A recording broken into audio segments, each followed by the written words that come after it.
عاملين ايه؟ يا رب دايما بخير وفي احسن حال يا رب. العيش الباكت من العيش الجميل، مش فينو عادي.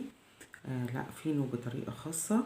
العيش دوت من اجمل عيش ممكن ناكله، بيبقى مورق من جوه، جميل. الكمية ديت اللي قدامكم معمولة من نص كيلو دقيق.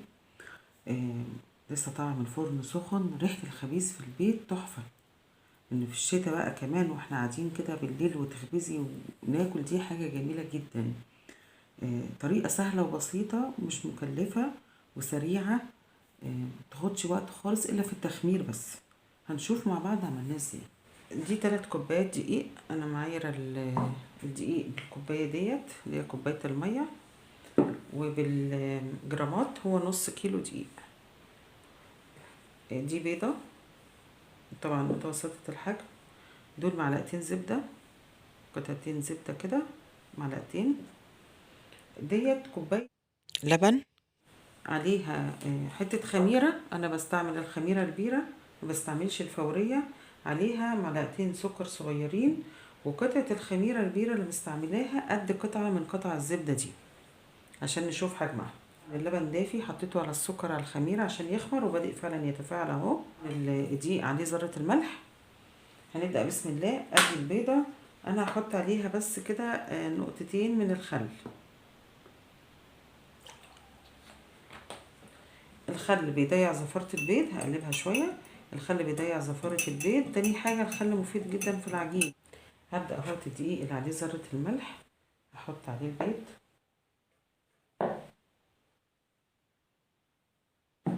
واحط عليه الخميرة باللبن بالسكر، وكل المكونات على بعضها عامة يعني. طبعا اللبن دافي عشان يسرع الخميرة. هقلب بس تقلبتين كده وبعدين هحط الزبدة.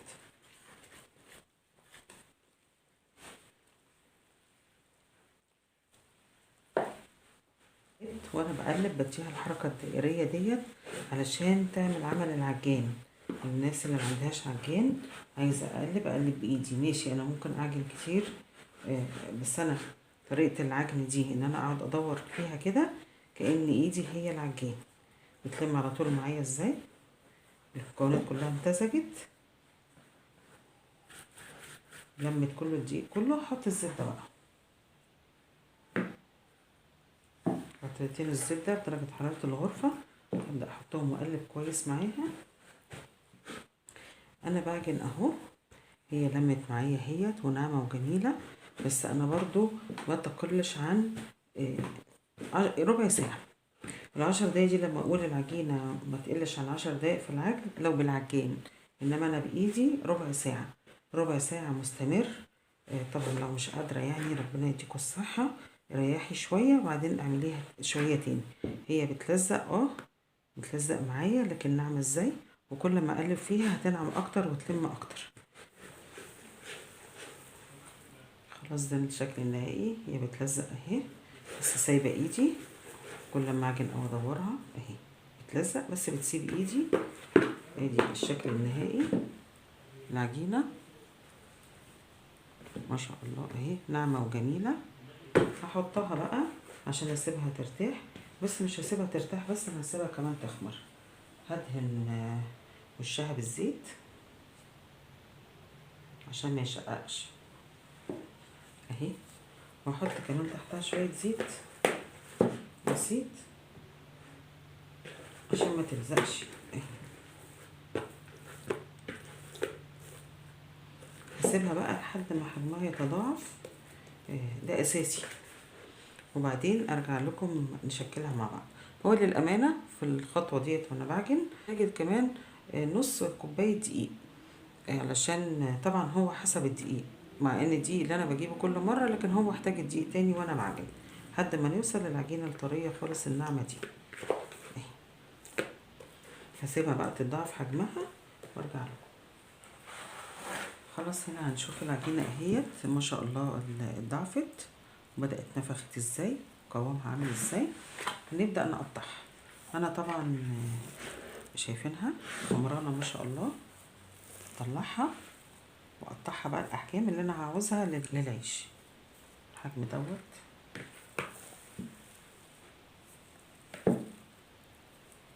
اكبر اقل اللي انتوا عايزينه.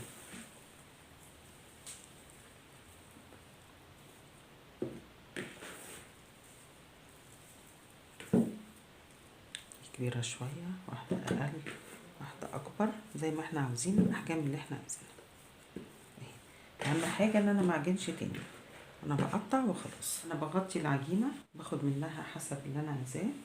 باجي طبعا على الحاجة اللي هفرد عليها لازم احط حاجة دقيق بسيطة، الماكينة اللي انا هفرد بيها برضه احط عليها دقيق عشان ما تلزقش. احتياطي، هي العجينة ما شاء الله مش هتكون محتاجاها، بس هو احتياطي اما نيجي نفرد اي عجينة. ما شاء الله عجينة عاملة ازاي، ما شاء الله، الله اكبر. نفرد بقى بسم الله.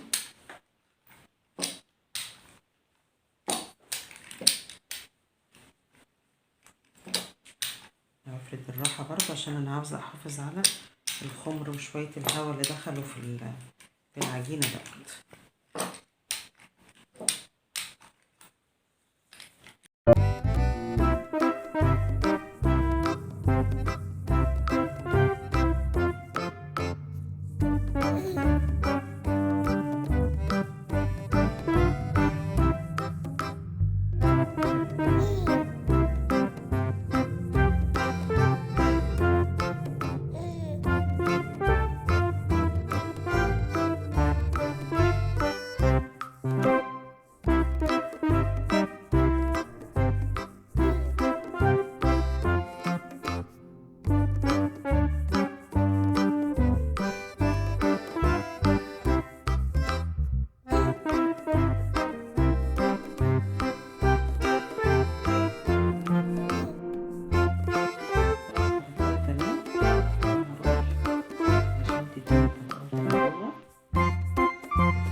نشوفها دي بسيطة قوي، كمان بشرب بيها البيضة أي حاجة أنا هاخدها كده كمان. شايفين بس ما شاء الله بتروح مطلعة على طول ازاي لما مجرد انها ارتاحت بس. استنى شوية.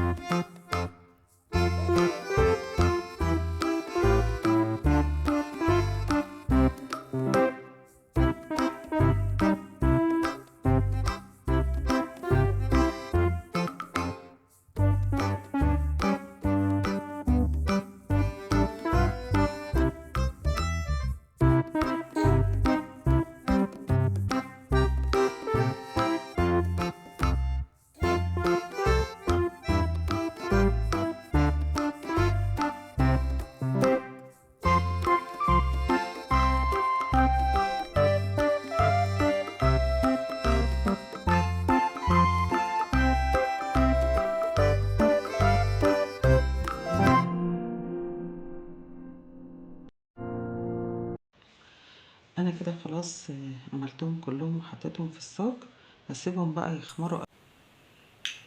دي البيضة عليها شوية لبن وحبة خل، هدهن بيها، ربوها كويس وهدهن بيها بسم الله بعد ما خمر اهو.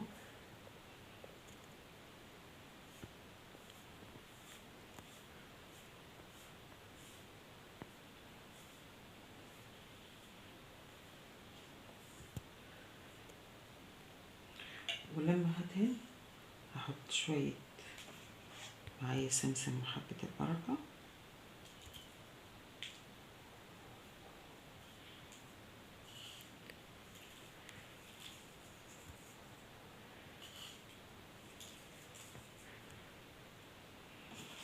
هاجي هعمل شكل كده ان انا اقطع في العيش كده بشكل بسيط كده عشان ما اخلوش يعني حاجة بسيطة علشان ما يفقدش التخمير اللي هو خمره. هكملهم بقى كده خلاص. بعد كل ما دهنت وحطيت عليه السمسم حبة البركة، انا مشغلة الفرن. هدخله على الفرن وبعد تلت ساعة ابدأ ابص عليه اشوفه ايه اخباره. ما سيبوش بقى خالص، لا انا تلت ساعة كده واشوفه، علشان طبعا درجة حرارة الفرن بيختلف طبعا من فرن لفرن. ادي لما طلع من الفرن، بسم الله ما شاء الله.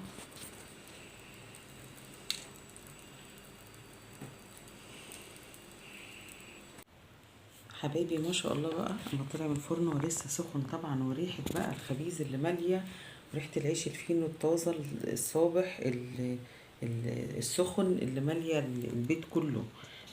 ما شاء الله كمية جميلة طبعا، بتعمل من نص كيلو دقيق جميل وتحفة ومورق من جوه. هوريهولكم هو لسه سخن. هنفتح واحدة مع بعض. شايفين هو ما شاء الله من بره ومن جوه حاجة كده تحفة. بسم الله الرحمن الرحيم.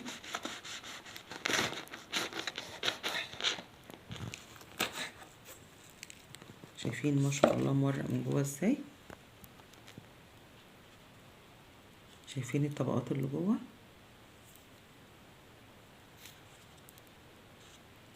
ما شاء الله اهو الطبقات بتاعته من جوه عامله ازاي. عيش زي العيش اللي احنا بنجيبه من بره بالظبط، ما يفرقش عنه حاجه. جميل جميل جميل تحفه. ارجو ان انتوا تجربوه عشان ان شاء الله يعجبكم. دمتم بخير.